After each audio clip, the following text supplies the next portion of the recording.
நீங்க பாக்குறது பாத்தீங்கன்னா பட்டை அருவாமனை. இது சைஸ் பாத்தீங்கன்னா உருக்கு பிளேட்ல அடிச்சது, காய வச்சு அடிச்சது. நல்லா பிளேடு வந்து ஷார்ப்பா இருக்கும். எப்பயுமே இது ஷார்ப் குறையாது. இதுல சைஸ் பாத்தீங்கன்னா 8 இன்ச்சு 10 இன்ச்சு 2 சைஸ் வரும். நீங்க யூஸ் பண்ணிட்டீங்கன்னா அப்புறம் அருவாமனை வந்து எப்பயுமே ஷார்ப்னஸ் குறையாது உங்களுக்கு. இது வந்து பிளேடு வந்து வால் பிளேட்ல பண்றது நல்லா இருக்கும் உங்களுக்கு. இது சைஸ் இப்போ நீ காட்டிக்கிறது 8, இதுல 8 இன்ச்சு 10 இன்ச்சு 2 சைஸ் வரும் உங்களுக்கு. இப்போ நீ காட்டுறது அதே தான். அதே இதுல பாத்தீங்கன்னா மைல் ஷேப் உள்ளது. இதுவும் அதே மாதிரி தான். ரெண்டுமே நல்லா இருக்கும். ஷேப் தான் வித்தியாசம் உங்களுக்கு. இப்போ காட்டினதெல்லாம் பார்த்தீங்கன்னா உங்களுக்கு பட்டை அருவாமனையில் பண்ணது. இது பார்த்தீங்கன்னா சாதா, இதே நார்மல். அதுக்கும் இதுக்கும் ரேட்டு டிஃபரன்ஸ் வரும்.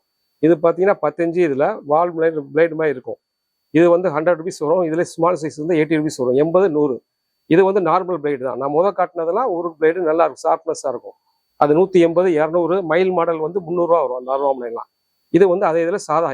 இது பார்த்தீங்கன்னா உட்டில் வந்து ராக்கெட் மாடல்னு சொல்லுவாங்க. கீழே வச்சுட்டு நீங்கள் இப்படி வச்சீங்கன்னா உங்களுக்கு கீழே அப்படி இதாக உட்காந்துரும்.